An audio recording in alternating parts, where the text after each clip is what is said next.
नमस्कार। Living stone classes में मैं आप सभी का स्वागत करती हूँ। मैं हूँ अंजना और आज हम अध्ययन करने वाले हैं अनुसूचियों के बारे में। तो संविधान की कौन कौन सी अनुसूचियाँ हैं और किस अनुसूची में किसकी बात की गई है, तो इस चीज़ का हम आज अध्ययन करेंगे। तो चलिए हम स्टार्ट करते हैं। देखिए, भारत का जो मूल संविधान था, तो भारत के मूल संविधान में 8 अनुसूचियाँ थीं, लेकिन संविधान संशोधन के माध्यम से जोड़ी गई जो अनुसूचियाँ थीं उनकी संख्या थी 4। कौन कौन सी जोड़ी गई? 9वीं, 10वीं और 11वीं और 12वीं। तो ये हम पढ़ेंगे। तो चलिए स्टार्ट करते हैं। भारत में मूल संविधान में 8 अनुसूचियाँ थीं, वर्तमान में 12 अनुसूचियाँ हैं। मतलब 8 पहले थी मूल संविधान में और 4 बाद में जोड़ी गई। तो जो 9वीं अनुसूची थी उसको प्रथम संविधान संशोधन 1951 के माध्यम से जोड़ा गया और जो 10वीं अनुसूची जोड़ी गई उसको 52वें संविधान संशोधन 1985 के माध्यम से जोड़ा गया और जो 11वीं अनुसूची थी उसको 73वें संविधान संशोधन के माध्यम से उसको जोड़ा गया। 73वां जो संविधान संशोधन था कब हुआ? तो 1992 में हुआ। 12वीं अनुसूची को जोड़ा गया 74वें संविधान संशोधन 1992 द्वारा। तो इस तरीके से 4 अनुसूचियां मूल संविधान में बाद में जोड़ी गई थीं। तो पहली अनुसूची की बात करते हैं। तो पहली अनुसूची किस चीज़ की बात करता है? पहली अनुसूची में है राज्य व संघ राज्य क्षेत्र। तो क्या है? राज्य व संघ राज्य क्षेत्र की बात करता है, मतलब भारत के राज्यों एवं केंद्र शासित प्रदेशों की यह बात करता है। दूसरी अनुसूची में क्या है? भारतीय संघ के पदाधिकारियों को मिलने वाले वेतन, भत्ते तथा पेंशन आदि का उल्लेख है। तो पहली अनुसूची में था राज्य व संघ राज्य क्षेत्र, दूसरी अनुसूची में है भारतीय संघ के पदाधिकारियों को मिलने वाला वेतन, भत्ते तथा पेंशन आदि का उल्लेख है। और तीसरी अनुसूची में भारतीय संघ के कुछ पदाधिकारियों के शपथ और प्रतिज्ञान का प्रारूप। तो इसमें जो महत्वपूर्ण पदाधिकारियों की शपथ का प्रावधान है, किसका नहीं है, तो इसमें अपवाद कौन कौन से हैं? राष्ट्रपति, उपराष्ट्रपति और राज्यपाल, इन तीनों को छोड़ करके बाकी सभी के शपथ का प्रावधान किस में है? तो तीसरी अनुसूची में है। अब ये बताइए कि राष्ट्रपति, उपराष्ट्रपति और राज्यपाल, इन तीनों का जो आर्टिकल है वो कौन सा आर्टिकल है जो इन तीनों से संबंधित है? तो राष्ट्रपति का कौन सा आर्टिकल है, उपराष्ट्रपति का कौन सा आर्टिकल है और राज्यपाल का कौन सा आर्टिकल है शपथ का? ये सभी आपको बताने हैं कमेंट बॉक्स में, तो इसका आंसर जरूर दीजिएगा। अब बात करते हैं चौथी अनुसूची की। चौथी अनुसूची में भारत के राज्यों तथा संघ राज्य क्षेत्रों, मतलब जम्मू और कश्मीर, दिल्ली व पुडुचेरी के राज्यों के राज्यसभा में प्रतिनिधित्व का विवरण की बात की गई। मतलब चतुर्थ जो अनुसूची है, चौथी अनुसूची है, इसमें राज्यसभा के सीटों के बंटवारे की इसमें बात की गई है। 5वीं अनुसूची, अनुसूचित क्षेत्रों तथा अनुसूचित जो जनजातियां हैं, तो अनुसूचित क्षेत्रों तथा अनुसूचित जनजातियों के प्रशासन व नियंत्रण के बारे में उपबंध की बात की गई है। तो इसमें अनुसूचित जातियों एवं अनुसूचित जनजातियों के क्षेत्रों के संबंध में इसमें प्रावधान है। 5वीं अनुसूची के अधीन जनजातीय भूमि का खनन के लिए निजी पक्षकारों के अंतरण अकृत और शून्य घोषित किया जा सकता है। तो ये है 5वीं अनुसूची में है कि अनुसूचित जाति एवं अनुसूचित जनजातियों के क्षेत्रों के संबंध में इसमें प्रावधान किया गया है। सीधी बात। तो ये था हमारा 5वीं अनुसूची। अब है 6वीं अनुसूची। 6वीं अनुसूची में है असम, मेघालय, त्रिपुरा, मिजोरम के जनजातीय क्षेत्रों के प्रशासन के बारे में उपबंध। 6वीं अनुसूची में है 4 राज्यों से संबंधित है। तो ये 6वीं अनुसूची, तो कौन कौन सा है? असम, मेघालय, त्रिपुरा और मिजोरम, ये जनजातीय क्षेत्रों के प्रशासन के बारे में इसमें उपबंध है। उनकी शिक्षा, दीक्षा, प्रशासन, स्थितियां, इन सब के बारे में इसमें प्रावधान है। अब बात आती है 7वीं अनुसूची की। तो 7वीं में है केंद्र व राज्यों के बीच शक्तियों का विभाजन। केंद्र व राज्यों के बीच शक्तियों के विभाजन की बात है 7वीं अनुसूची में। 7वीं अनुसूची में यह भी समझना है कि केंद्र और राज्यों के बीच शक्तियों का विभाजन है और इसमें 3 सूचियां हैं, संघ सूची, राज्य सूची और समवर्ती सूची। तो ये जो था संघ सूची की अगर बात करें तो संघ सूची में कुल कितने विषय हैं? 97 विषय हैं। वर्तमान में गणना की दृष्टि इसमें 98 विषय हैं। तो इसको याद रखिएगा कि संघ सूची में कुल जो विषय हैं 97 है, लेकिन वर्तमान में अगर गणना की दृष्टि से देखें तो कितने हैं? 98 का उल्लेख है जिस पर कानून बनाने का अधिकार केवल संघ को है। तो इस पे कौन कानून बना सकता है? केवल संघ, केंद्र। राज्य सूची की बात करें तो राज्य सूची में कुल कितने विषय हैं? 66 विषय हैं। और वर्तमान में गणना की दृष्टि से इसमें कुल कितने विषय हैं? गणना की दृष्टि से तो 59। राज्य सूची में कुल कितने विषय हैं? 66। वर्तमान में गणना की दृष्टि से देखें तो ये 59 मतलब 59 विषय हैं इसमें, जिस पर कानून राज्य द्वारा बनाए जाते हैं। तो इस पर कानून कौन बनाता है? राज्य बनाता है। राज्य सूची में कानून राज्य बनाता है और संघ सूची में जो कानून है वो केंद्र बनाता है। अब बात आती है समवर्ती सूची की। तो समवर्ती सूची में कुल 47 विषय हैं। समवर्ती जो सूची है उसमें कुल कितने विषय हैं? 47 विषय हैं। और वर्तमान में गणना की दृष्टि से देखें तो कुल 52 विषय हैं इसमें। तो ये थे तीनों के अलग अलग विषय। तो ये जो है तो हमने देखा कि ये जो था संघ सूची में 97 विषय थे। अगर गणना की दृष्टि से देखें तो 98 विषय। राज्य सूची में 66 विषय थे टोटल और गणना की दृष्टि से 59।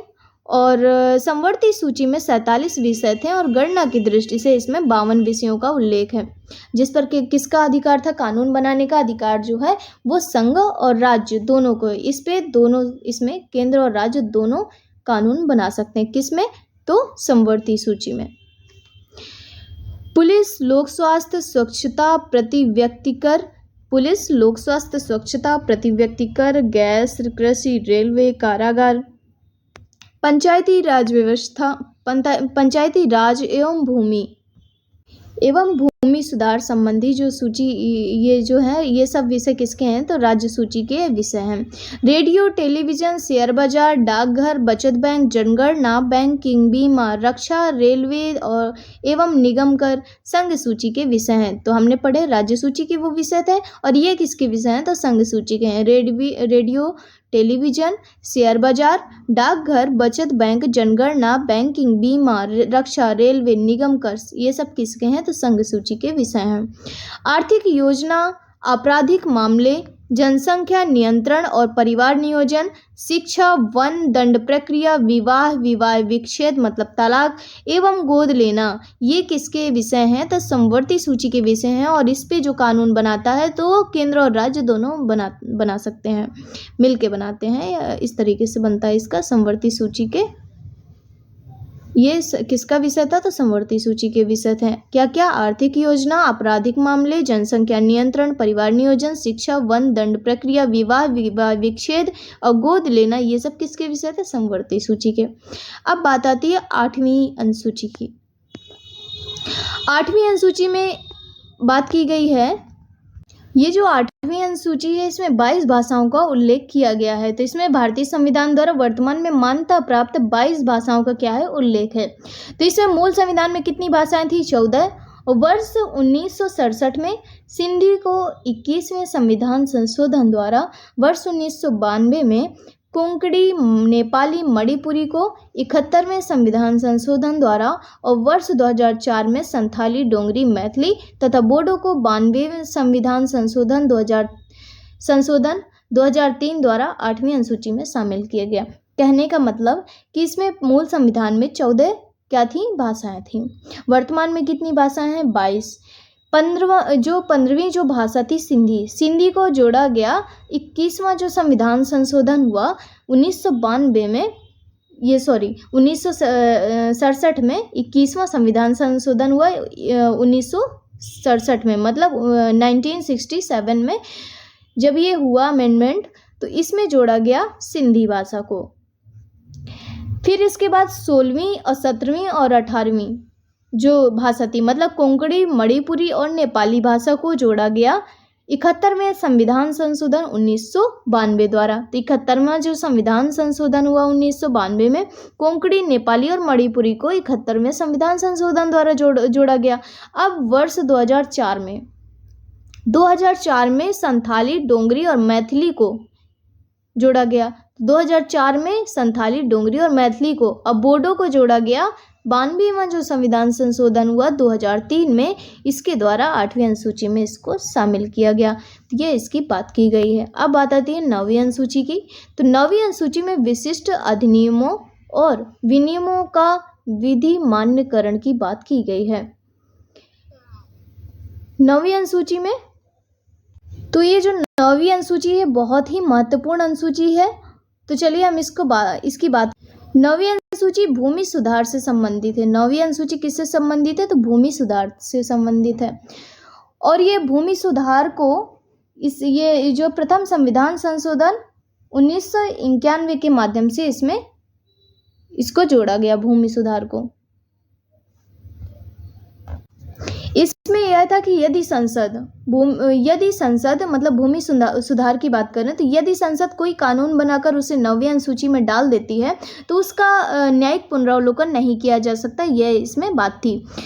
तो जब 1993 में एक आता है आधारभूत ढांचे का सिद्धांत, मतलब केशवानंद भारती बनाम केरल राज्य का जब केस आता है, इसको आधारभूत ढांचे का सिद्धांत भी कहते हैं, 1973 में आया। तो ये आगे चलकर फिर इसके बाद आगे चलकर एक केस आता है 1981 में, वामन राव केस। तो पहले क्या था कि यदि संसद कोई भी कानून बनाकर 9वीं अनुसूची में डाल देती है तो उसका क्या नहीं किया जा सकता? न्यायिक पुनरावलोकन नहीं किया जा सकता था। फिर जब वामन राव केस आता है 1981 में क्या आता है? वामन राव केस आता है। और इसमें कहा गया कि न्यायपालिका ने कहा कि 24 अप्रैल 1973 के बाद जिस दिन आधारभूत ढांचे का मतलब सिद्धांत लागू हुआ है, कब आया था आधारभूत ढांचे का सिद्धांत? मतलब केशवानंद भारती बनाम केरल राज्य का जो केस था वो आया था 1973 में। तो न्यायपालिका ने ये जो वामन राव केस 1981 में आया है, इसके माध्यम से न्यायपालिका ने यह कहा कि 24 अप्रैल 1973 के बाद जिस दिन आधारभूत ढांचे का सिद्धांत लागू हुआ, इसके बाद से यह व्यवस्था की गई कि अगर किसी कानून को 9वीं अनुसूची में 9वीं अनुसूची में शामिल कर दिया जाता है या डाल दिया जाता है तो तब भी वह न्यायिक पुनरावलोकन से बच सकते हैं। 24 अप्रैल 1973 के पहले डाले गए जितने भी कानून हैं उनका जो न्यायिक पुनरावलोकन नहीं किया जा सकता। तो यह इसमें कहा गया कि 24 अप्रैल 1973 के पहले जितने भी कानून हमने 9वीं अनुसूची में डाल दिया है उनका क्या नहीं किया जा सकता? न्यायिक पुनरावलोकन, जुडिशियल रिव्यू नहीं किया जा सकता। और मैं आपसे ये पूछना चाहूँगी कि अब तक 9वीं अनुसूची में कितने कानून डाले गए हैं? तो ये आपको कमेंट बॉक्स में बताना है कि 9वीं अनुसूची में अभी तक कितने उनको कानूनों को डाला गया है, तो इसकी संख्या आपको बताना है। तो ये थी हमारी 9वीं अनुसूची की बात। तो इसमें लिखा है कि प्रथम संविधान संशोधन अधिनियम 1951 द्वारा संविधान में 9वीं अनुसूची को भारत के प्रथम प्रधानमंत्री जवाहरलाल नेहरू के कार्यकाल के दौरान भारतीय संविधान में इसको शामिल किया गया। वर्तमान में इस अनुसूची में लगभग 282 अधिनियम है, वो तो इसमें भी लिखा है। तो ये तो आंसर आपको मिल ही गया। तो कमेंट बॉक्स वाला फिर भी आप बता ही दीजिएगा 200 कितना है? 282। अगर आपको याद रहेगा तो ज़रूर बताना है कि कितने हैं इसमें 9वीं अनुसूची में। वर्तमान में इस अनुसूची में लगभग कितने अधिनियम है? तो 282, यही आंसर था इसका मेरे क्वेश्चंस का। तो ये था 282 अधिनियम है। और 10वीं अनुसूची की अब बात करते हैं। 10वीं अनुसूची संबंधित है दल बदल से। ये जो दल बदल है तो कौन से संविधान संशोधन के माध्यम से शामिल हुआ? तो दल बदल 52वां संविधान संशोधन से संबंधित है। 10वीं अनुसूची में क्या है? दल परिवर्तन के आधार पर निर्भरता के इस बारे में उपबंध है। और 92वां जो संविधान संशोधन अधिनियम 1985 द्वारा संविधान में इसको शामिल किया गया। अब बात आती है 11वीं अनुसूची की। तो 11वीं अनुसूची में पंचायतों के अधिकार, प्राधिकार तथा दायित्व के बारे में उपबंध किया गया है। तो 11वीं अनुसूची किससे संबंधित है? पंचायतों से संबंधित है। पंचायतों के अधिकार, प्राधिकार और दायित्वों की उसमें बात की गई है। 73वां संविधान संशोधन अधिनियम 1992 द्वारा इसको मतलब संविधान में इसको शामिल किया गया। 11वीं अनुसूची में कौन से संविधान संशोधन के माध्यम से इसको शामिल किया गया? तो 73वां संविधान संशोधन 1992 के द्वारा इसको शामिल किया गया। और इस अनुसूची में क्या है? पंचायती राज से संबंधित क्या है? 29 विषय हैं। तो इस अनुसूची में पंचायती राज से संबंधित कितने विषय हैं? 29 विषय हैं। इसमें कितने? 29 विषय हैं।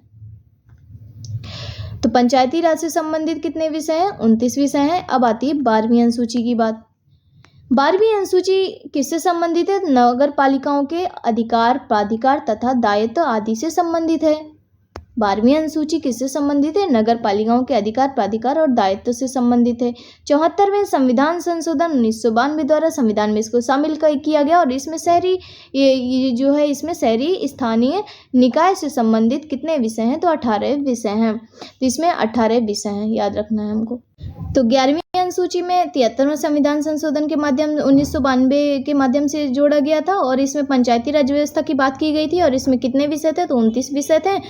और जो 12वीं अनुसूची थी इसमें 29 विषय थे और 12वीं अनुसूची जो था उसको 74वें संविधान संशोधन 1992 के द्वारा संविधान में शामिल किया गया था और इसके अंतर्गत नगर पालिका को रखा गया था। नगर पालिका से संबंधित इसमें प्रावधान था और इसमें कितने विषय इसमें नगर पालिका को कितने विषय सौंपे गए थे? तो 18 इसमें विषय इसको सौंपे गए थे। अब मैं कराऊंगी आपको क्विक रिवीजन।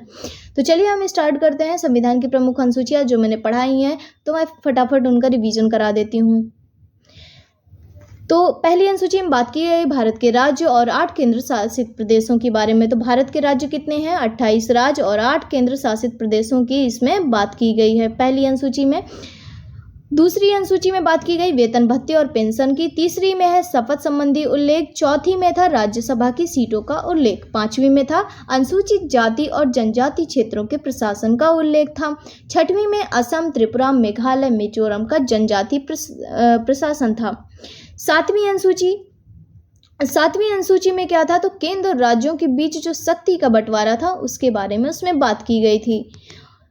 क्या? केंद्र और राज्यों के बीच शक्ति के बंटवारे के बारे में उसमें बात की गई थी। किसमें? 7वीं अनुसूची में। अब है 8वीं अनुसूची। 8वीं अनुसूची में 22 भाषाओं का उल्लेख था। तो मूल संविधान में कितनी अनुसूचियाँ थी हमारी? 8 मूल संविधान में हमारे कितनी अनुसूचियाँ थी? तो 8 अनुसूचियाँ थी। और भाषाएं कितनी थी? तो 14 भाषाएं थी। बाद में तो इसमें कितनी जोड़ी गई? तो बाद में जो भाषाएं थी इसमें 8 और जोड़ी गई। तो 14 और 8 मिलाकर के कितना हुआ आपका? 22 हो गया। तो इस तरीके से 22 भाषाएं जो थी टोटल। बाद में वर्तमान में कितनी भाषाएं हैं? तो 22 भाषाएं हैं। तो मूल संविधान में 8 अनुसूचियाँ, मूल संविधान में भाषाएं 14 थी, बाद में 8 भाषाएं जोड़ी गई। वर्तमान में कितनी भाषाएं हैं? तो 22 हैं। तो 21वें संविधान संशोधन के माध्यम से सिंधी भाषा जोड़ी गई। 71वें संविधान संशोधन के माध्यम से नेपाली, मणिपुरी और कोंकणी भाषा जोड़ी गई थी। 92वां जो संविधान संशोधन था उसके माध्यम से कौन सा? तो बोडो, डोंगरी, संथाली और मैथिली भाषा को जोड़ा गया था। अब बोडो, डोंगरी, मैथिली, संथाली को आप याद कर लीजिएगा BDM और S से। सॉरी इसमें लिखते नहीं बन रहा है लेकिन फिर भी BDMS से आप याद रख लीजिएगा। बोडो, डोंगरी, मैथिली और संथाली। तो ये 4 भाषाएं थी। अब 9वीं अनुसूची भूमि सुधार से संबंधित था। प्रथम संविधान संशोधन 1951 के माध्यम से इसको जोड़ा गया था। 10वीं अनुसूची दल बदल से संबंधित प्रावधान थे। 52वां जो संविधान संशोधन था, कौन सा? 52वां जो संविधान संशोधन था उसके माध्यम से इसको जोड़ा गया था। अब है 10वीं अनुसूची दल बदल संबंधित 11वीं पंचायतों का प्रावधान। ये 73वां संविधान संशोधन 1993 के माध्यम से जोड़ा गया और इसमें कितने विषय थे? तो 29 विषय जो हमने अभी पढ़े थे। और 12वीं जो अनुसूची है नगर निकाय से संबंधित इसका प्रावधान था, नगर निकायों का। और ये 74वें संविधान नगर पालिकाओं से संबंधित प्रावधान किसमें है? तो 12वीं में। और 74वें संविधान संशोधन 1992 के द्वारा इसको संविधान में शामिल किया गया। शहरी स्थानीय निकाय जो थे इससे संबंधित कितने विषय इसको सौंपे गए? तो 18। प्रश्न कोश की ओर। इसमें पहला क्वेश्चन है कि भारतीय संविधान में कुल कितनी अनुसूचियां हैं? तो भारतीय संविधान में कुल कितनी अनुसूचियां हैं? 12 है। ये ऑप्शन इसका सही है। तो इसका ये ऑप्शन सही है। भारतीय संविधान में कुल कितनी अनुसूचियां हैं? तो 12। भारतीय संविधान में 12 अनुसूचियां हैं। मूलतः संविधान में 8 अनुसूचियां थी और कालांतर में संविधान संशोधन के द्वारा मैंने बताया था कि 9वीं, 10वीं, 11वीं और 12वीं जो अनुसूचियां थी इनको संविधान में शामिल किया गया। दूसरा क्वेश्चन है कि भारतीय संविधान में कितनी अनुसूचियां हैं? 9, 10, 12, 11। तो 12 अनुसूचियां हैं। तीसरा क्वेश्चन है, निम्नलिखित कथनों पर विचार कीजिए। भारत के संविधान में 20 भाग हैं। भारत के संविधान में कुल अनुच्छेद 390 हैं। भारत के संविधान में 9वीं, 10वीं, 11वीं और 12वीं अनुसूची को संविधान संशोधन अधिनियम द्वारा जोड़ा गया है। तो उपरोक्त कथनों में से कह रहा कौन सा सही है। तो उपरोक्त इसमें 3 ऑप्शन दिए गए। संविधान में 20 भाग, संविधान में कुल 390 अनुच्छेद बताया गया। तीसरे में कह रहा है कि 9वीं, 10वीं, 11वीं और 12वीं अनुसूची को संविधान संशोधन अधिनियम द्वारा जोड़ा गया है। तो इसमें जो है केवल तीसरा ऑप्शन सही है कि भारतीय संविधान में जो 9वीं, 10वीं और 11वीं, 12वीं अनुसूची को संविधान संशोधन अधिनियम के द्वारा जोड़ा गया है। इसमें 22 भाग हैं, 395 अनुच्छेद हैं, इसलिए ये दोनों ऑप्शन गलत हैं। तो इसमें सी ऑप्शन आपका सही होगा। व्याख्या देखते हैं। भारत के संविधान में क्रमांक अनुसार की बात करें तो कितने टोटल भाग हैं? 22 भाग हैं। अगर गणना के अनुसार बात करते हैं तो गणना के अनुसार हैं कुल 25 भाग। क्रमांक अनुसार अगर बात करें अनुच्छेद कितने हैं तो 395। गणना की दृष्टि से देखें तो 465 अनुच्छेद हैं। मूल संविधान में कुल कितनी अनुसूचियाँ थीं? तो 8 अनुसूचियाँ थीं। 9वीं, 10वीं, 11वीं और 12वीं संविधान संशोधन के माध्यम से जोड़ा गया इनको। तो देखिए 11वीं जो 9वीं अनुसूची थी इसको 52वें,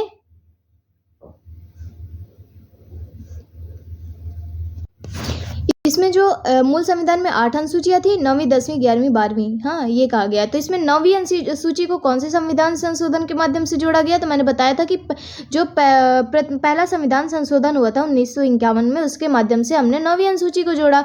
10वीं अनुसूची की बात करें तो 10वीं अनुसूची को 52वें संविधान संशोधन के माध्यम से 1985 में इसको जोड़ा गया। अब 11वीं अनुसूची को कब जोड़ा गया? तो 73वां जो संविधान संशोधन हुआ था उसके माध्यम से। और कब हुआ था 73वां संविधान संशोधन? तो 1992 में ही हुआ था।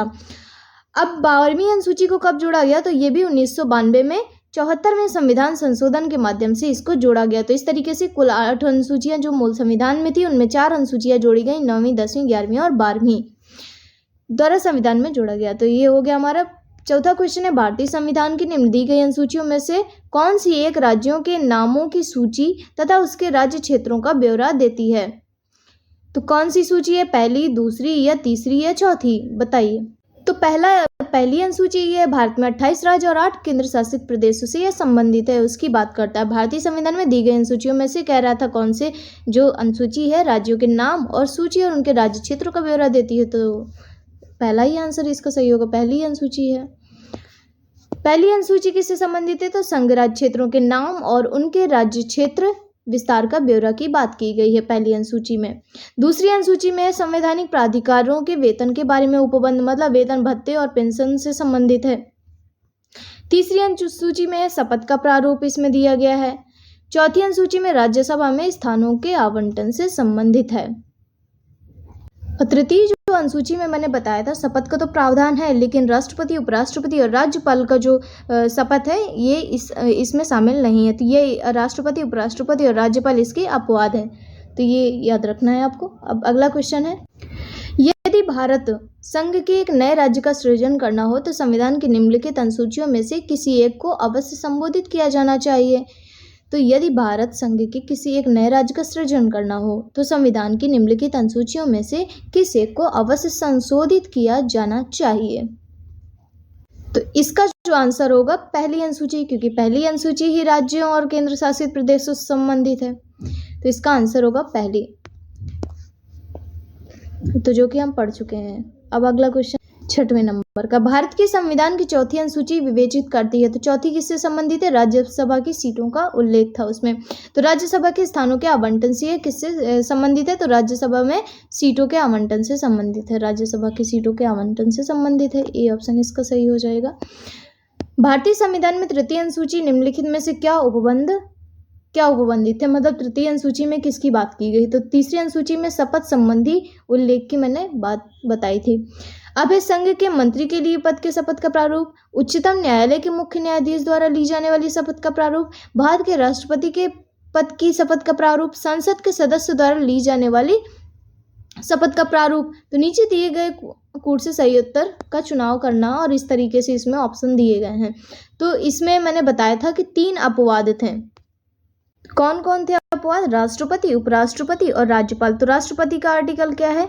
60, उपराष्ट्रपति का आर्टिकल है 69 और राज्यपाल का जो आर्टिकल है शपथ का 159। तो ये शपथ के इसके आर्टिकल है, लेकिन तृतीय अनुसूची में अपवाद है राष्ट्रपति, उपराष्ट्रपति और राज्यपाल। तो तृतीय अनुसूची में इन तीनों के शपथ की बात तो बिल्कुल नहीं की गई है।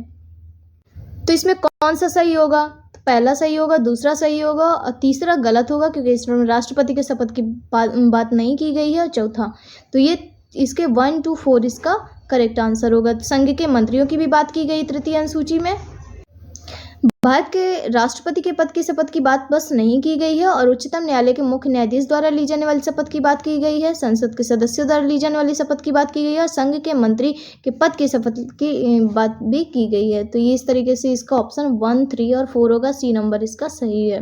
भारतीय संविधान की तृतीय अनुसूची शपथ या प्रतिज्ञा के प्रारूप से संबंधित है। इस अनुसूची में निम्न के द्वारा ली जाने वाली पद तथा देखिए, अब इसमें तृतीय अनुसूची में किस किस की शपथ की बात की गई है इसमें बताया जा रहा है। तो तृतीय अनुसूची में शपथ और प्रतिज्ञा का प्रारूप से संबंधित है संघ के मंत्री, संघ के निर्वाचन के अभ्यर्थी, संसद के सदस्य, उच्चतम न्यायालय के न्यायाधीश, भारत के नियंत्रक और महालेखा परीक्षक, किसी राज्य के मंत्री, इनका भी शपथ का इसमें उल्लेख है। किसी राज्य के मंत्री, राज्य विधान मंडल के निर्वाचन के अभ्यर्थी, राज्य विधान मंडल के सदस्य, उच्च न्यायालयों के न्यायाधीश।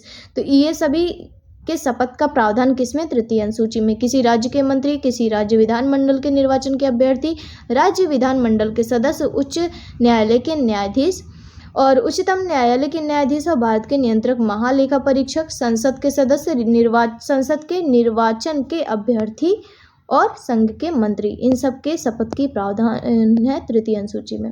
भारत के राष्ट्रपति द्वारा शपथ या प्रतिज्ञा का जो प्रारूप है वो किस आर्टिकल में दिया गया है? तो 60 में। राष्ट्रपति के शपथ का प्रतिज्ञा का प्रारूप संविधान के किस आर्टिकल में है? तो 60 में, ना कि तृतीय अनुसूची में। 8वां क्वेश्चन है, सूची 1 को सूची 2 से सुमेलित कीजिए तथा नीचे दिए गए कूट से सही उत्तर का चुनाव करना। एक तरफ है संविधान की अनुसूची और दूसरी तरफ इसमें विषय दिए गए हैं। देखिए, 9वीं अनुसूची, तो 9वीं अनुसूची किससे संबंधित है? भूमि सुधार से संबंधित है, डी का 1 हो गया। 8वीं अनुसूची में भाषाओं की बात की गई है। और 6वीं अनुसूची किससे संबंधित है? तो ये असम, मेघालय, त्रिपुरा और मिजोरम राज्यों के जो जनजातीय क्षेत्र है उनसे संबंधित है। तो ये कौन सी 6वीं वाली? और चतुर्थ जो है वो किससे? तो राज्यसभा में स्थानों के आवंटन से संबंधित है। तो ये पहले का तीसरा, इस तरीके से हमारा पहले का तीसरा, बी का 4, सी का 2 और डी का 1। इसमें आपका सी ऑप्शन सही है। तो चौथी में राज्यसभा के स्थानों का आवंटन या सीटों का आवंटन। 6वीं में असम, मेघालय, त्रिपुरा और मिजोरम राज्यों के जनजातीय क्षेत्रों से संबंधित है। 8वीं में बात की गई है भाषाओं की और 9वीं में भूमि सुधार अधिनियम। 9वां क्वेश्चन है, सूचियों को सूची 2 के साथ सुमेलित कीजिए तथा सूचियों के अंत में दिए गए कूट से सही उत्तर का चुनाव करना है। अब बताइए, जो 7वीं अनुसूची है, 7वीं अनुसूची किससे संबंधित है? तो ये केंद्र और राज्यों के बीच शक्तियों के बंटवारे से संबंधित है। तो इसका हो जाएगा विधायी शक्तियों का वितरण। 8वीं की बात करें तो 8वीं संबंधित है भाषाओं से। 9वीं संबंधित है कुछ अधिनियम, हाँ इसका हो जाएगा 9वीं का कुछ अधिनियमों का विधि मान्यकरण। 9वीं में है भूमि सुधार संबंधी, इसमें है ना भूमि सुधार संबंधित प्रावधान है इसमें, कुछ अधिनियमों का विधि मान्यकरण। तो 9वीं हो जाएगा 10वीं संबंधित है दल बदल से, तो दल परिवर्तन के आधार पर निर्भरता, इसकी बात की गई 10वीं अनुसूची में। तो इसका जो ऑप्शन होगा वो आपका सी ऑप्शन सही है। इसका कौन सा ऑप्शन सही है? सी ऑप्शन सही है। 7वीं अनुसूची विधायी शक्तियों का वितरण, 8वीं अनुसूची में भाषाएं, 9वीं अनुसूची में कुछ अधिनियम का विधि मान्यकरण और 10वीं अनुसूची में दल बदल के आधार पर निर्भरता, दल बदल से संबंधित है 10वीं अनुसूची। 10वां क्वेश्चन है, सूची 1 को सूची 2 के साथ सुमेलित कीजिए, नीचे दिए गए कूट से सही उत्तर का चुनाव करना है। अब फिर से इसका मिलान करना है। 7वीं अनुसूची किससे संबंधित है? तो 7वीं अनुसूची में संघ एवं राज्य की शक्तियों के बंटवारे की भी बात की गई है और इसमें 3 प्रकार की सूचियों की भी बात की गई थी। संघ, राज्य और समवर्ती सूची, तो ये हमने बात की थी। तो 7वीं अनुसूची संबंधित हो जाएगी संघ, राज्य तथा समवर्ती सूचियां हो जाएगा। 8वीं अनुसूची किससे संबंधित है? तो भाषाओं से संबंधित है, बी का 1 हो जाएगा। 9वीं अनुसूची किससे संबंधित है? 9वीं की अभी बात की थी हमने पिछले क्वेश्चन में भी, तो कुछ अधिनियमों का विधिमान्यीकरण, इस तरीके से क्वेश्चन था, तो ये आपका सी का 4 हो जाएगा। 10वीं अनुसूची किससे संबंधित है? तो 10वीं आपकी हो जाएगी दल बदल से संबंधित, दल परिवर्तन के आधार पर निर्भरता है। तो इस तरीके से इसका जो ऑप्शन होगा, तो इसका डी ऑप्शन सही था। किस प्रधानमंत्री के कार्यकाल के दौरान भारत के संविधान में 9वीं अनुसूची को पूरा स्थापित किया गया था? तो 9वीं अनुसूची को किस प्रधानमंत्री के कार्यकाल में इसको पूरा स्थापित किया गया, तो बताना है। तो इसको जवाहरलाल नेहरू, इसका आंसर होगा जवाहरलाल नेहरू। इसकी व्याख्या देख लेते हैं। भारत के प्रथम प्रधानमंत्री जवाहरलाल नेहरू के कार्यकाल के दौरान भारत के संविधान में 9वीं अनुसूची को पूरा स्थापित किया गया था। 9वीं अनुसूची को प्रथम संविधान संशोधन 1951 के द्वारा संविधान में वर्ष 1951 में जोड़ा गया। मतलब 9वीं अनुसूची को कब जोड़ा गया? तो प्रथम संविधान संशोधन 1951 के द्वारा संविधान में 1951 में इसको जोड़ा गया। इसके अंतर्गत मतलब इसको शामिल किया गया, और इसके अंतर्गत जो शामिल किए जाने वाले अधिनियमों और विनियमों के विधिमान्यीकरण और इन्हें न्यायिक उन्मुक्ति प्रदान करने का उपबंध इसी संशोधन में अंतः स्थापित अनुच्छेद 31 ख के माध्यम से किया गया। तो चलिए हम 31B की बात भी कर लेते हैं। 31 ख की कि 9वीं अनुसूची में जो पढ़े जाने वाले अनुच्छेद 31B में कहा गया है कि 9वीं अनुसूची के दायरे में आने वाले सभी अधिनियमों को असंगत होने या संविधान के भाग 3 के तहत निहित मौलिक अधिकारों के उल्लंघन के कारण शून्य नहीं कहा जा सकता। तो यह है 31 के बी में कि 9वीं अनुसूची के दायरे में आने वाले सभी अधिनियमों को असंगत होने या संविधान भाग 3 के तहत निहित मौलिक अधिकारों के उल्लंघन के कारण शून्य नहीं किया जा सकता। ये इसमें बात कही गई है। अब इसका मुख्य उद्देश्य क्या है? मुख्य उद्देश्य तत्कालीन समय में जमींदारी उन्मूलन हेतु निर्मित किए जाने वाले भूमि सुधार कानूनों को न्यायालय में चुनौती दिए जाने से रोकना। मतलब ये इसलिए ऐसा किया गया क्योंकि इसका मुख्य उद्देश्य क्या था? उस समय जमींदारी उन्मूलन, मतलब तत्कालीन समय में, मतलब उस समय जमींदारी उन्मूलन हेतु निर्मित किए जाने वाले जो भूमि सुधार कानून हैं, उन कानूनों को कहाँ पे चुनौती न दिया जाए? न्यायालय में चुनौती न दिए जाए, उसको रोकना था। तो इसी उद्देश्य से राज्यों के भूमि सुधार कानूनों को संवैधानिक सुरक्षा प्रदान करने हेतु 9वीं अनुसूची में इसको भूमि सुधार को शामिल किया गया। तो यह इसका मेन उद्देश्य था कि इसको क्या किया जाए कि उस समय जमींदारी जो भी कानून बनाए गए थे, तो जमींदारी उन्मूलन हेतु जो निर्मित किए गए थे कानून, तो उसको संरक्षण देने के लिए इस उपबंध का प्रावधान किया गया। तो यह लिखा है ना कि राज्यों में भूमि सुधार कानूनों को संवैधानिक सुरक्षा प्रदान करने हेतु 9वीं अनुसूची में इसको भूमि सुधार को शामिल किया गया। अब है 12वां क्वेश्चन। 12वें क्वेश्चन में राज्य भूमि सुधार अधिनियमों। राज्य भूमि सुधार अधिनियमों को संवैधानिक सुरक्षा प्रदान करने हेतु सम्मिलित किया गया। तो 9वीं अनुसूची में सम्मिलित किया गया किसको? भूमि सुधार को। ये जो अधिनियम थे भूमि सुधार अधिनियम, इनको किसमें? 9वीं अनुसूची में शामिल किया गया। बात करते हैं 13 नंबर के क्वेश्चन की। तो 13 नंबर में जो क्वेश्चन है वो पूरी तरीके से टाइप नहीं है, तो चलिए मैं इसको पढ़ के आपको बताती हूँ। भारत की संसद किसी कानून विशेष को भारत के संविधान की 9वीं अनुसूची में डाल सकती है। मतलब भारत की संसद किसी कानून विशेष को भारत के संविधान की 9वीं अनुसूची में डाल सकती है। तो हाँ, ये सही है कि संसद किसी कानून विशेष को, या मतलब यदि बहुत महत्वपूर्ण टॉपिक है तो उसको 9वीं अनुसूची में वह डाल सकती है। फिर है दूसरा कि 9वीं अनुसूची में जो डाले गए कानून, किसी कानून की वैधता का परीक्षण किसी न्यायालय द्वारा नहीं किया जा सकता और उसके ऊपर कोई निर्णय भी नहीं किया जा सकता। तो ये मतलब ये सही नहीं लग रहा है। देखिए पहले इसमें क्या कहा गया है कि 9वीं अनुसूची में जो डाले गए किसी कानून की वैधता का परीक्षण किसी न्यायालय द्वारा नहीं किया जा सकता और उसके ऊपर कोई निर्णय भी नहीं किया जा सकता। ये वाला जो दूसरा वाला है, ये जो है इसका, ये सही नहीं है। तो कह रहे कौन सा सही है? तो केवल एक ही इसका आंसर सही है। आइए हम इसकी व्याख्या देखते हैं तो और अच्छे समझ आएगा। भारतीय संविधान प्रथम संविधान संशोधन अधिनियम 1951 के जरिए भारतीय संविधान में 9वीं अनुसूची और अनुच्छेद 31 और 31 जोड़े गए। तो भारतीय संविधान में जो प्रथम संविधान संशोधन हुआ था, उस समय प्रधानमंत्री थे पंडित जवाहरलाल नेहरू। तो अधिनियम, ये जो प्रथम संविधान संशोधन 1951 के जरिए संविधान में 9वीं अनुसूची तथा अनुच्छेद 31 का और 31 का जोड़े गए। संसद द्वारा विधि विशेष, मतलब जैसे कि भूमि सुधार विधियां, इसको शामिल किया गया था 9वीं अनुसूची में। तो संसद द्वारा विधि विशेष को 9वीं अनुसूची में रखा जा सकता है जिन्हें न्यायिक समीक्षा से बचाव दिया जाना आशायित हो। जिस मतलब कहने का कि संसद उन विशेष विधि विशेष को 9वीं अनुसूची में शामिल कर सकता है, मतलब जिनको न्यायिक समीक्षा या जुडिशियल रिव्यू से उसको बचाना हो। तो ये आशायित, मतलब उसको ये चीज़ मालूम हो कि इसको हमको उसको जुडिशियल रिव्यू से इसको बचाना है, तो 9वीं अनुसूची में इसको रखा जा सकता है। वर्तमान में 9वीं अनुसूची में कितने विधियां शामिल हैं, तो 282 विधियां इसमें शामिल है। और अनुच्छेद 31 कहता है कि 9वीं अनुसूची में जो उल्लिखित नियमों और विनियमों को इस आधार पर शून्य नहीं समझा जाएगा कि वे भाग 3 के, एक मिनट,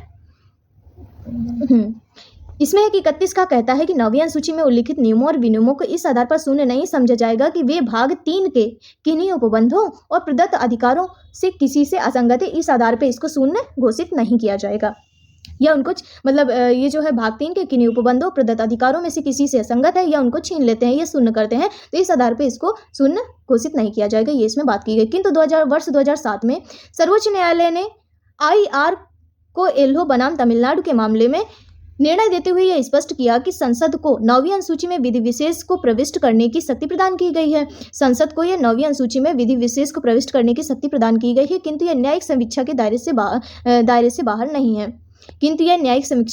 बाहर नहीं है। यह इसमें बोला गया।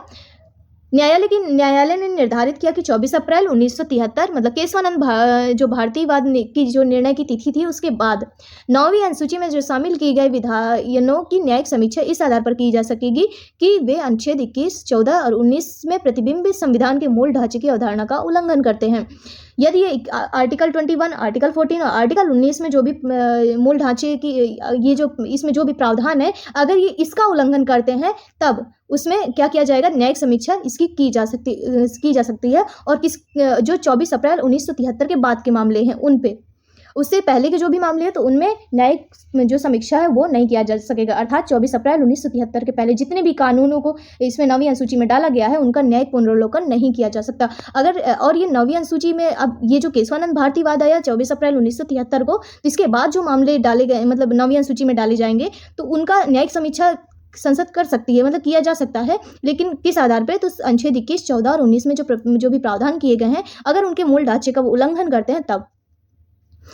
अब उपर्युक्त कथनों में से कौन सा कथन सही है, तो इसमें ए पहला सही था और दूसरा सही नहीं था। अब है 14 क्वेश्चन। तो कोएल्हो जो कि भारत के संविधान की किस अनुसूची से संबंधित है, तो ये 9वीं अनुसूची से संबंधित है, इसका सी ऑप्शन होगा। अब है 15 क्वेश्चन।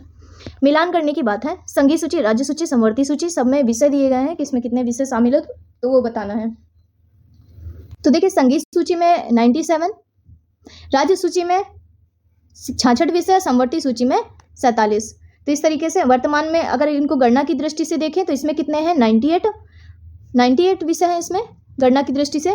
और ये राज्य सूची में कितने हैं, तो 66 तो प्रविष्टियां वैसे हैं, मतलब 66 विषय हैं, लेकिन वर्तमान में गणना अनुसार इसमें कितने हैं, 52 विषय हैं। और समवर्ती सूची में 47 विषय हैं, लेकिन गणना की दृष्टि से अगर देखते हैं तो 52 है। 52 किसमें, समवर्ती सूची में कितने, 52 गणना की दृष्टि से, अब वैसे 47। तो इसका ऑप्शन कौन सा सही होगा, बी ऑप्शन इसका सही है। संघीय सूची में 97 विषय, वर्तमान में गणना अनुसार कितने हैं, तो 98 संघीय सूची में। और राज्य सूची में 66, वर्तमान में गणना अनुसार 59, मतलब 59। समवर्ती सूची में 47 प्रविष्टियां, वर्तमान में गणना अनुसार 52 विषय। अब है 16 क्वेश्चन। भारत के संविधान के अंतर्गत आर्थिक योजना का विषय है, तो आर्थिक योजना का विषय है, किससे संबंधित है आर्थिक योजना, राज्य सूची, संघ सूची या समवर्ती सूची, तो यह समवर्ती सूची से संबंधित है। समवर्ती सूची की प्रविष्टि संख्या 20 आर्थिक और सामाजिक आयोजना का उल्लेख करती है, कौन सी, 20।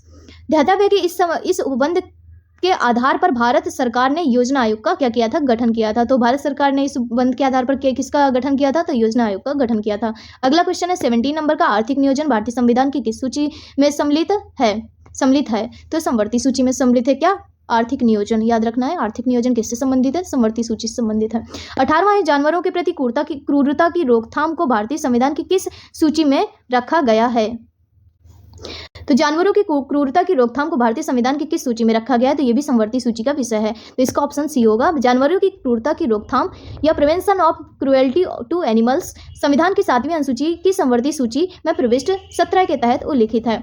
अगला क्वेश्चन है 19 निम्नलिखित में से कौन सा विषय संवर्ती सूची का है? कौन सा विषय संवर्ती सूची का है बताना है। तो ये पुलिस, रेडियो और टेलीविजन और विदेशी मामले, आपराधिक मामले। तो संवर्ती सूची की बात कर रहा है तो इसमें होगा आपराधिक मामले, इससे संबंधित है। तो इसमें संघ सूची में कुछ विषय थे जैसे रेडियो, टेलीविजन, निगम कर, जनगणना, वैदेशिक मामले, बैंकिंग, डाक, रेलवे, बाजार, ये सब किससे संबंधित था? संघ सूची से संबंधित था, हमने पहले पढ़ा भी था।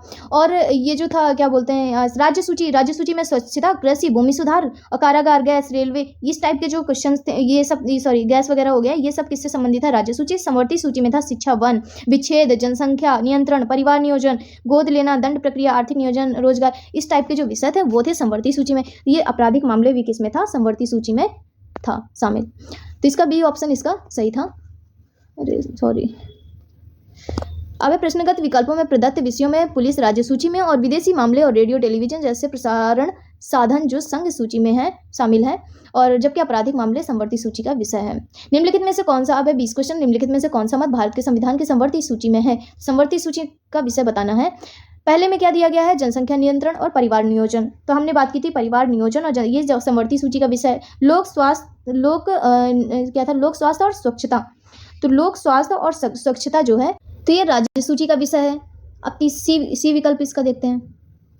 प्रतिव्यक्ति कर भी राज्य सूची का ही विषय है और निखात निधि भी राज्य सूची के अंतर्गत ही आता है। तो इस तरीके से इसका कह रहा था क्वेश्चन में, क्या कह रहा था कि संघ, एक क्वेश्चन देखते हैं। क्वेश्चन था कि कौन सा मत भारत के संविधान की संवर्ती सूची में शामिल है? तो संवर्ती सूची में कौन सा हो जाएगा? पहला वाला आपका आंसर है कि जनसंख्या नियंत्रण और परिवार नियोजन किससे संबंधित था? तो संवर्ती सूची से संबंधित था। ये ऑप्शन इसका सही है, बाकी सभी राज्य सूची के विषय थे। अब सार्वजनिक स्वास्थ्य एवं स्वच्छता, तो ये 7वीं अनुसूची में राज्य सूची का विषय है। ये सही सुमेलित नहीं है कह रहा है, नहीं वाला पूछ रहा है, तो पहला वाला सही है। जनगणना किसका विषय है? तो जनगणना 7वीं अनुसूची में है और ये संघ सूची का विषय है जनगणना, तो ये भी सही है। जनगणना संघ सूची का विषय है। राज्यसभा में सीटों का बंटवारा यह 4थी अनुसूची में है, तो ये वाला गलत है। और दल बदल विरोध किससे? 10वीं अनुसूची से संबंधित है, ये भी आपका सही है। तो कौन सा गलत है? सी ऑप्शन गलत है। अब इसका आंसर देखते हैं। सार्वजनिक स्वास्थ्य एवं स्वच्छता 7वीं अनुसूची में राज्य सूची में प्रविष्ट 6 में उपस्थित है। ये जनगणना 7वीं अनुसूची में संघ सूची में प्रविष्ट 69 में है और राज्य सभा में सीटों का जो बंटवारा है वो 4थी अनुसूची में है। दल बदल 10वीं अनुसूची से संबंधित है। 22 नंबर का क्वेश्चन, निम्नलिखित में से कौन सा विषय संवर्ती सूची में है? संवर्ती सूची में कौन सा विषय है? तो पुलिस किसका है? संवर्ती सूची का ही भाग है। भारतीय संविधान में संघीय ढांचे को मजबूती प्रदान करने के लिए विषयों को क्या है कि भारतीय संविधान में संघीय ढांचे को मजबूती प्रदान करने के लिए विषयों को केंद्र और राज्यों के मध्य विभाजन किया गया है। इसमें महत्व के आधार पर संघ सूची, राज्य सूची, संवर्ती सूची में इसको विभाजित किया गया है। तो 3 प्रकार की सूचियां हैं, संघ, राज्य और संवर्ती सूची।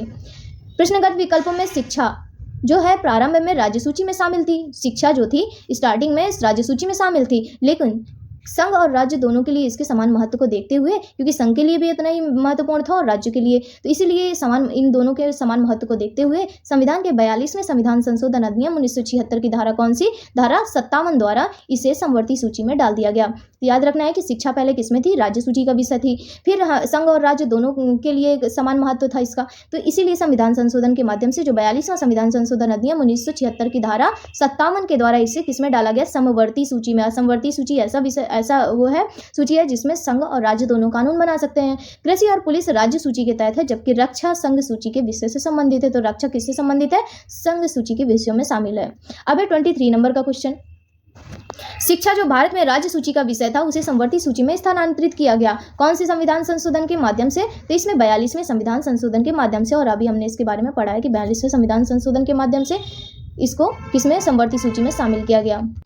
अब 24 नंबर का क्वेश्चन, भारतीय संविधान के किस संशोधन में वनों को राज्य सूची से संवर्ती सूची में स्थानांतरित कर दिया गया है? तो ये भी 42वें संविधान संशोधन के माध्यम से इसको किया गया। पहले वन क्या था? राज्य सूची का विषय था, और बाद में इसको संवर्ती सूची में शामिल कर दिया गया। भारत के मूल संविधान में वन मतलब फॉरेस्ट किसका भाग था? 7वीं अनुसूची के तहत यह राज्य सूची के विषय में शामिल था। 42वां जो संविधान संशोधन अधिनियम 1976 के द्वारा वन को राज्य सूची में इसे स्थानांतरित कर किसमें डाल दिया गया? संवर्ती सूची में। इसको प्रविष्ट 17 का के तहत इसको अंतः स्थापित किया गया, मतलब वहाँ पे इसको रख दिया गया। कहाँ पे? समवर्ती सूची के प्रविष्ट संख्या 17 का के तहत इसको अंतः स्थापित किया गया। वन को किस में शामिल है? तो ये समवर्ती सूची में वन शामिल है। और कौन से संविधान संशोधन के माध्यम से इसको समवर्ती सूची में डाला गया? तो 42वें संविधान संशोधन अधिनियम 1976 के द्वारा। अब अगला क्वेश्चन है 25। भारत के संविधान के अंतर्गत विषय तथा संबंधित सूची के बारे में निम्न युग्मों में से कौन सा एक सुमेलित नहीं है, सही सुमेलित नहीं है? तो वन किसका विषय है? तो वन देखिए समवर्ती सूची का विषय है, बिल्कुल सही। अब है शेयर बाजार। शेयर बाजार किसका विषय है, मतलब कौन सा सही सुमेलित नहीं है कह रहा है? तो शेयर बाजार समवर्ती सूची, तो इसको तो अभी छोड़ते हैं, पहला वाला तो सही है। डाकघर बचत बैंक, तो ये जो शेयर बाजार और डाकघर, ये जो है शेयर बाजार और डाकघर, ये दोनों संघीय सूची के विषय हैं। कौन कौन से? शेयर बाजार और डाकघर, ये दोनों किसके विषय हैं? संघीय सूची के विषय हैं। वन किसका है? समवर्ती सूची का, तो ये सही है। लेकिन शेयर बाजार समवर्ती सूची का विषय नहीं है, इसीलिए क्या है, ये वाला बी ऑप्शन इसका गलत है। जन स्वास्थ्य किससे संबंधित है? तो राज्य सूची, बिल्कुल सही है। तो अब इसका ऑप्शन कौन सा गलत है? तो बी वाला गलत है इसका ऑप्शन। अब है भारतीय संविधान में अनुच्छेद 245 से अनुच्छेद 255 के अधीन, भारतीय संविधान में अनुच्छेद 245 से अनुच्छेद 255 के अधीन केंद्र और राज्यों के बीच विधायी शक्तियों का विभाजन किया गया है। तो अनुच्छेद याद रखिएगा कि भारतीय संविधान में 245 से 255 के अधीन जो केंद्र और राज्यों के बीच विधायी शक्तियों का विभाजन किया गया है, तथा इस संदर्भ में 7वीं अनुसूची में संघीय मतलब संघ सूची और राज्य सूची और समवर्ती सूची का प्रावधान है। मतलब मैंने बताया कि 3 सूचियां इसमें शामिल थी, संघ, राज्य और समवर्ती सूची। इसमें वन जो है किसमें शामिल है? समवर्ती सूची में। जन स्वास्थ्य राज्य सूची का विषय है और शेयर बाजार और डाकघर जो है ये संघीय सूची में शामिल है। तो इस तरीके से ये वाला आंसर इसका ये व्याख्या हमने कंप्लीट कर ली। अब 26 नंबर का क्वेश्चन है, सुमेलित करना है। केंद्र सूची के विषय, राज्य सूची और समवर्ती सूची और अशिष्ट विषय की बात की गई है। तो इसमें पुलिस और सार्वजनिक व्यवस्था किसका विषय है? तो यह राज्य सूची का विषय, पुलिस और सार्वजनिक व्यवस्था। केंद्र सूची का विषय इनमें से कौन सा है? जनगणना किसका है? तो जनगणना देखिए केंद्र सूची का विषय है। अब समवर्ती सूची में ये जो जनसंख्या नियंत्रण और परिवार नियोजन था, ये इसमें समवर्ती सूची में, तो ये आपका सी का 4 हो जाएगा। अवशिष्ट विषय में अंतरिक्ष अनुसंधान वगैरह इस टाइप के जो टॉपिक्स हैं, ये अवशिष्ट विषय में इसको डाला गया है। तो ये आपका हो गया डी का 2। कह रहा कौन सा इसमें विकल्प देखना है हमको, तो इसका ये ऑप्शन इसका सही है। अब है राज्य सूची। केंद्र सूची में देखिए जनगणना, राज्य सूची में पुलिस और सार्वजनिक व्यवस्था, समवर्ती सूची में जनसंख्या नियंत्रण और परिवार नियोजन। अवशिष्ट विषय केंद्र के अधीन जो है, ये जो है अवशिष्ट विषय किसके अधीन रहते हैं? तो केंद्र के। इसमें अंतरिक्ष अनुसंधान वगैरह से संबंधित है। भारतीय संविधान के निम्नलिखित में से कौन से प्रावधान शिक्षा पर प्रभाव डालते हैं? 27 नंबर का क्वेश्चन है। भारतीय संविधान के निम्नलिखित में से कौन सा प्रावधान शिक्षा पर प्रभाव डालते हैं? राज्य के नीति निर्देशक तत्व, तो हाँ ये भी सही। ग्रामीण एवं शहरी स्थानीय निकाय, ये भी सही। पंचम अनुसूची में भी शिक्षा की बात है, षष्ठम में भी है, सप्तम में अनुसूची में भी इसकी बात की गई है। तो इस तरीके से इसका ऑप्शन सभी होंगे इसमें। तो इसका कूट देख लेते हैं, सही उत्तर चुनना था, तो इसका डी ऑप्शन आपका सही हो जाएगा। डी ऑप्शन सही हो जाएगा। नीति निर्देशक तत्वों, रुकिए इसकी व्याख्या भी देख लेते हैं। नीति निर्देशक तत्वों में अनुच्छेद 45 तथा ग्रामीण एवं शहरी स्थानीय निकायों को क्रमशः अनुच्छेद 243(6) और 43(ब) में प्रदान की गई जो शक्तियां और प्राधिकारों के अंतर्गत शिक्षा के क्या किए गए हैं? प्रावधान किए गए हैं। तो नीति निर्देशक तत्वों का जो आर्टिकल है 45 इसमें तथा ग्रामीण एवं शहरी स्थानीय निकायों का जो आर्टिकल है क्रमशः 243(6) और 243(ब) में जो प्रदान की गई शक्तियां और प्राधिकार हैं उनके अंतर्गत किसके प्रावधान किए गए हैं? तो शिक्षा के प्रावधान किए गए हैं। अनुच्छेद 45 के अंतर्गत नीति निर्देशक जो तत्व हैं उसमें बच्चों की शैशव पूर्व देखभाल, अनुच्छेद 45 में क्या कहा गया है कि बच्चों की शैशव पूर्व देखभाल एवं 6 वर्ष की आयु तक शिक्षा का उपबंध किया गया है। पंचायतों को 243(6) के अंतर्गत तथा नगर पालिकाओं को 243(ब) के अंतर्गत रखा गया है।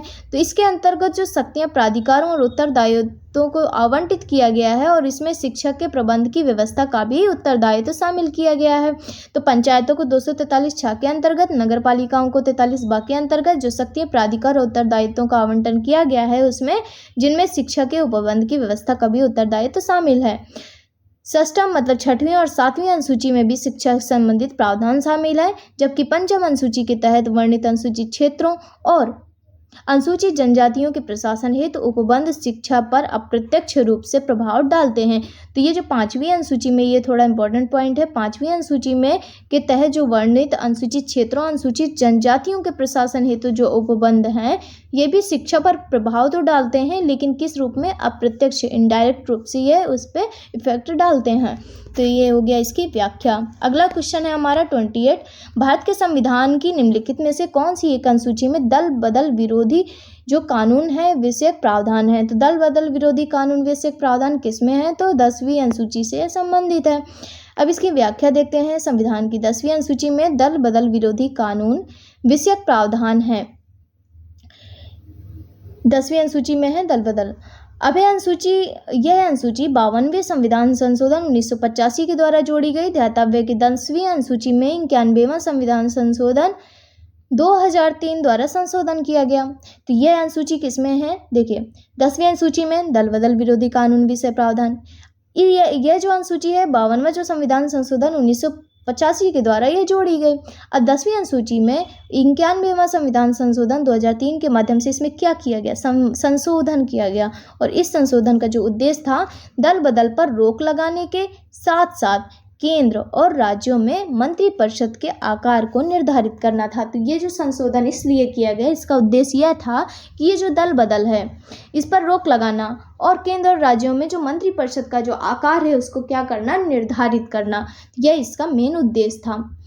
29 क्वेश्चन है, भारतीय संविधान के किस अनुसूची में दल बदल विरोधी कानूनों को रखा गया है? तो देखिए फिर से वही क्वेश्चन, तो कौन सी अनुसूची होगी? 10वीं अनुसूची। अब इसका अगला इसको देखते हैं, रुकिए। तो ये देखिए सी ऑप्शन इसका सही है। नेक्स्ट क्वेश्चन है 30। भारतीय संविधान की 10वीं अनुसूची का संबंध है दल बदल विरोधी कानून से। किससे? दल बदल विरोधी कानून से। 31 क्वेश्चन है, भारतीय संविधान की 10वीं अनुसूची का संबंध है फिर से दल बदल प्रतिरोधी विधायन से। इसका ये आंसर सही है। 32 क्वेश्चन, भारतीय संविधान की 7वीं अनुसूची के अंतर्गत संघ सूची में निम्नलिखित में से किसका उल्लेख नहीं है? अब ये क्वेश्चन को बहुत ध्यान से पढ़ना है। भारतीय संविधान के 7वीं अनुसूची के अंतर्गत संघ सूची में निम्नलिखित में से किसका उल्लेख नहीं है?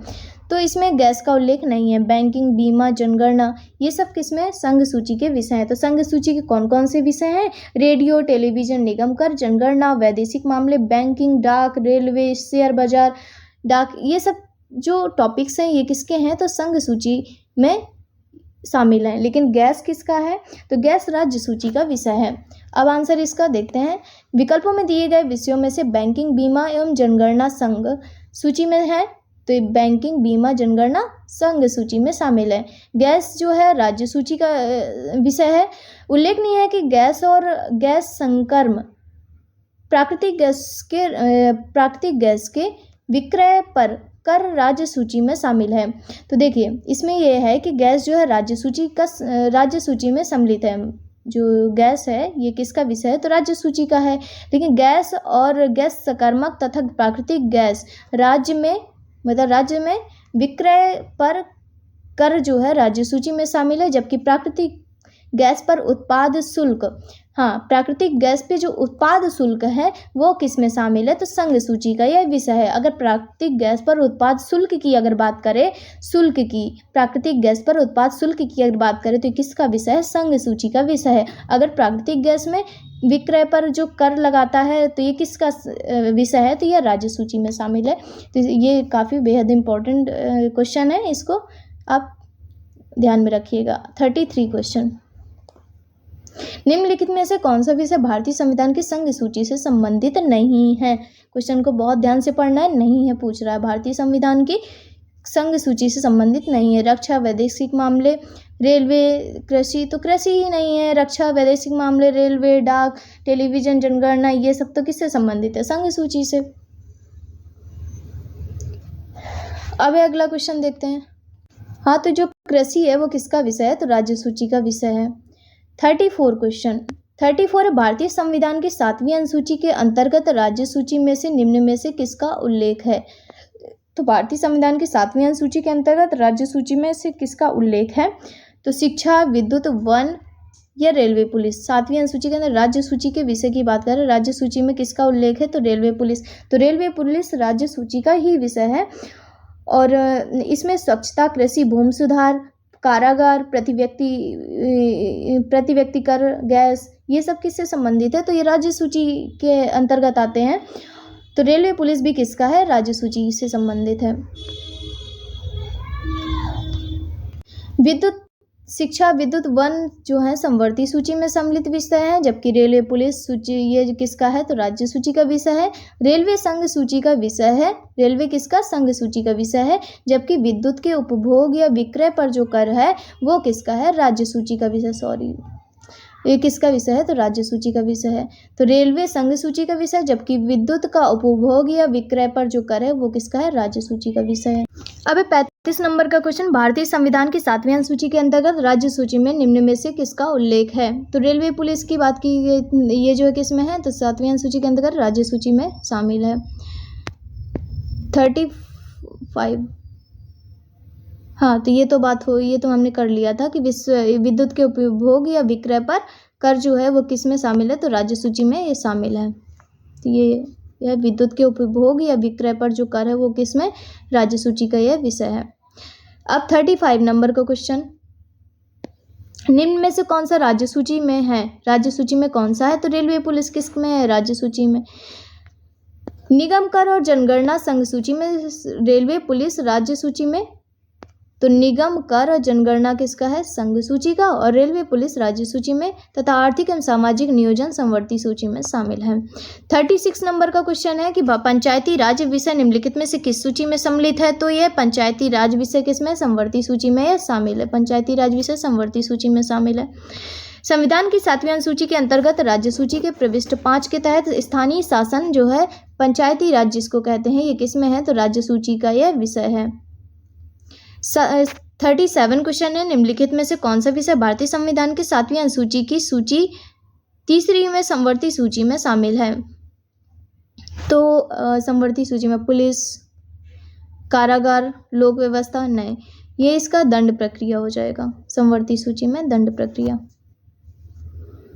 ए ऑप्शन इसका सही है। संविधान की 7वीं अनुसूची की जो तीसरी थर्ड जो संवर्ती सूची में दंड प्रक्रिया प्रविष्ट 2 के तहत सम्मिलित है, जबकि पुलिस जो है मतलब रेलवे पुलिस और ग्राम पुलिस सहित जो है कारागार एवं लोक व्यवस्था राज्य सूची में शामिल विषय हैं। तो संविधान की 7वीं अनुसूची की सूची तीसरी में संवर्ती सूची में दंड प्रक्रिया तो ये प्रविष्ट 2 के तहत सम्मिलित है, जबकि जो रेलवे पुलिस और ग्राम पुलिस है कारागार तथा लोक व्यवस्था राज्य सूची में शामिल विषय हैं। अगला क्वेश्चन है कि विवाह और विवाह विच्छेद और गोद लेना संविधान की 7वीं अनुसूची में सम्मिलित हैं।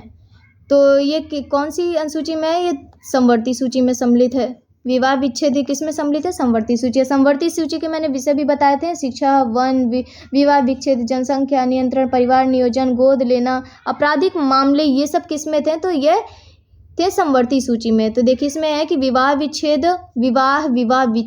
गोद लेना मतलब दत्तक ग्रहण भी इसको कहते हैं, संविधान की 7वीं अनुसूची के तहत संवर्ती सूची में शामिल है।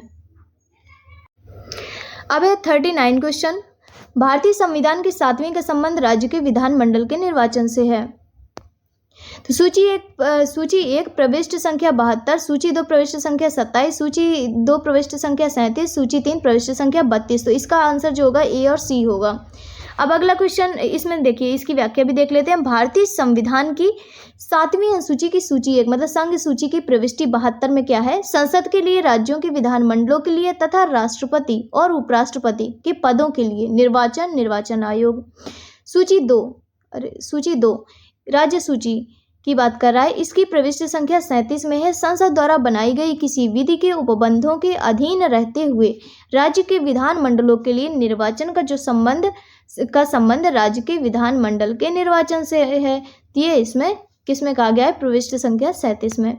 अब अगला क्वेश्चन है 40, सरकारों द्वारा शुल्क एवं कर लगाने का अधिकार संविधान की किस अनुसूची में उल्लिखित है? तो ये 7वीं अनुसूची से संबंधित है। सरकारों द्वारा शुल्क एवं कर लगाने का अधिकार संविधान की किस अनुसूची में उल्लिखित है? तो 7वीं अनुसूची में उल्लिखित है। अब इसकी व्याख्या भी देख लेते हैं। केंद्र एवं राज्य सरकारों द्वारा करों एवं शुल्कों के अधिरोपण के संबंध में विभिन्न वादे संविधान की 7वीं अनुसूची के तहत उल्लिखित हैं। अब ये 41 भूमि सुधार के विषय के अंतर्गत है। तो भूमि सुधार किसके अंतर्गत है? राज्य सूची के अंतर्गत आता है। तो भूमि सुधार किसका है? राज्य सूची का विषय है। राज्य भूमि सुधार अधिनियमों को संवैधानिक सुरक्षा प्रदान करने हेतु 9वीं अनुसूची में इसको शामिल कर दिया गया। तो 9वीं अनुसूची में इसका प्रावधान है। अगला क्वेश्चन है 42, भारत के संविधान की किस अनुसूची के अधीन जनजातीय अनुसूची के अधीन जनजातीय भूमि का खनन के लिए निजी पक्षकारों का अंतरण अकृत और शून्य घोषित किया जा सकता है? तो यह किससे संबंधित है? 5वीं अनुसूची से संबंधित है।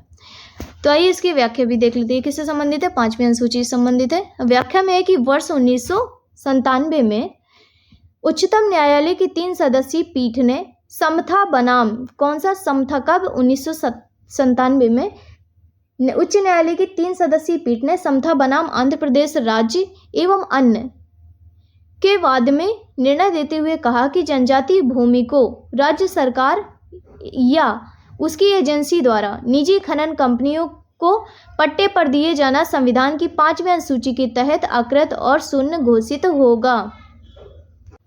तो इस वाद में क्या कहा गया? निर्णय देते हुए कहा कि जनजातीय भूमि को राज्य सरकार या उसकी एजेंसी द्वारा निजी खनन कंपनियों को पट्टे पर दिए जाना संविधान की 5वीं अनुसूची के तहत अकृत और शून्य घोषित होगा। यह इसमें बात कही गई। अब 43, भारत के संविधान की किस अनुसूची में विभिन्न राज्यों में अनुसूचित क्षेत्रों के प्रशासन और नियंत्रण के लिए विशेष उपबंध है? तो संविधान की किस अनुसूची में राज्य में अनुसूचित क्षेत्रों के प्रशासन और नियंत्रण के लिए विशेष उपबंध है?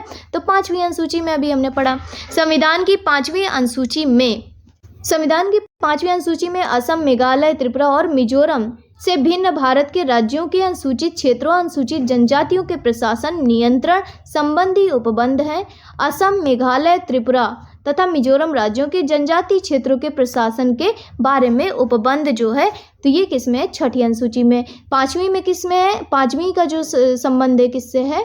तो 5वीं की असम, मेघालय, त्रिपुरा और मिजोरम। 5वीं अनुसूची जो है असम, मेघालय, त्रिपुरा और मिजोरम की बात करता है। तो मिजोरम, ये जो है असम, मेघालय, त्रिपुरा और मिजोरम भारत के राज्यों के अनुसूचित क्षेत्रों एवं अनुसूचित जनजातियों के प्रशासन और नियंत्रण संबंधी उपबंध है 5वीं अनुसूची में।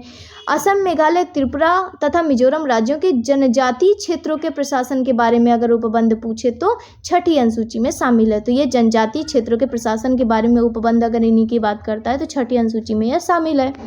अब 44 नंबर का क्वेश्चन, भारत के संविधान में 5वीं अनुसूची और 6ठी अनुसूची के उपबंध निम्नलिखित में से किए गए हैं। अनुसूची, अब देखिए, अनुसूचित जातियों के हितों के संरक्षण के लिए, राज्यों के बीच समस्याओं के निर्धारण के लिए, पंचायतों की शक्ति, प्राधिकारों और उत्तरदायित्वों का निर्धारण के लिए, ये सभी सीमावर्ती राज्यों के हितों के संरक्षण के लिए।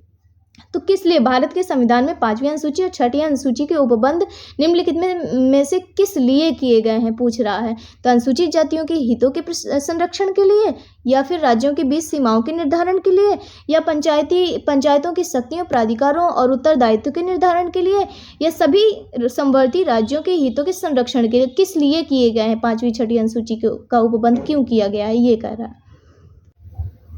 तो यह जो उपबंध किया गया है, पहला वाला है कि अनुसूचित जातियों के हितों के संरक्षण के लिए ये 5वीं और 6ठी अनुसूची का उपबंध किया गया है।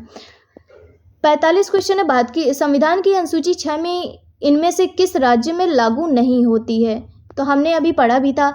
तो किस राज्य में? असम, मेघालय, त्रिपुरा, ये तो हमने पढ़े हैं, लेकिन मणिपुर उसमें नहीं था। तो इस तरीके से डी ऑप्शन इसमें यह जो है संविधान की 6वीं अनुसूची किस राज्य में लागू नहीं होगी? तो मणिपुर में लागू नहीं होगी। अगला क्वेश्चन है 46, भारतीय संविधान की 6ठी अनुसूची निम्नलिखित में से किस राज्यों के जनजातीय क्षेत्रों के प्रशासन से संबंधित है? तो यह है मेघालय, त्रिपुरा और मिजोरम से संबंधित है। 47 है, भारतीय संविधान की 6ठी अनुसूची के प्रावधान निम्नलिखित में से किस राज्य में लागू होते हैं? तो त्रिपुरा में लागू होते हैं। सिक्किम, नागालैंड की बात ही नहीं थी, तो इसे त्रिपुरा हो जाएगा इसका आंसर। 48 है, संविधान की 11वीं अनुसूची निम्नलिखित में से किससे संबंधित है? 11वीं अनुसूची निम्नलिखित में से किससे संबंधित है? 11वीं अनुसूची में पंचायतों का प्रावधान किया गया है, तो पंचायती राज से संबंधित है। व्याख्या देख लेते हैं। संविधान में 11वीं अनुसूची जो है 73वें संविधान संशोधन अधिनियम 1992 द्वारा मतलब इसके माध्यम से इसको 11वीं अनुसूची को जोड़ा गया। किसके माध्यम से? 73वां जो संविधान संशोधन अधिनियम आया 1992 के द्वारा। इसमें कितने विषय थे? तो कुल 29 विषय, जैसे मत्स्य उद्योग, पेयजल, गरीबी उन्मूलन कार्यक्रम, परिवार कल्याण, महिला एवं बाल विकास, सार्वजनिक वितरण प्रणाली इत्यादि इसमें शामिल किए गए। तो जो 11वीं अनुसूची को 73वें संविधान संशोधन अधिनियम 1992 के माध्यम से जोड़ा गया। कुल कितने विषय थे? 29 विषय। इसमें विषय कौन कौन से थे? मत्स्य उद्योग, पेयजल, गरीबी उन्मूलन कार्यक्रम, परिवार कल्याण, महिला एवं बाल विकास, सार्वजनिक वितरण प्रणाली इत्यादि इसमें शामिल किए गए। और जिन पर पंचायतों को विधि बनाने की भी शक्ति दी गई। किसको? पंचायतों को कानून बनाने की शक्ति प्रदान की गई। 49 क्वेश्चन है, भारत के संविधान की 11वीं अनुसूची में कितने विषय हैं? तो 11वीं अनुसूची है उसमें कितने विषय हैं? तो इसमें 29 विषय हैं, जो कि हमने अभी पढ़ा। और 11वीं अनुसूची किससे संबंधित है? तो पंचायतों से संबंधित है। और 73वें संविधान संशोधन 1993 के माध्यम से इसको जोड़ा गया। तो इस तरीके से यह टॉपिक जो है हमारा कंप्लीट हुआ। अब हमारा अगला टॉपिक होगा उद्देशिका। तो आप लोगों से रिक्वेस्ट है कि जितने भी मैंने अभी वीडियो अपलोड किए हैं घटना चक्र का, पॉलिटी का, जो हमने अभी कंप्लीट करवा रही हूँ, तो इसके सारे वीडियोज़ आप देख लेंगे तो लगभग आपके सारे टॉपिक्स कवर हो जाएंगे। और यूपीपीसीएस आरओ का एग्जाम भी आने वाला है, तो उसमें आपके लिए काफ़ी महत्वपूर्ण रहेगा। तो चलिए हम अब मिलते हैं अगली वीडियो में। Thank you. जय हिंद, जय भारत।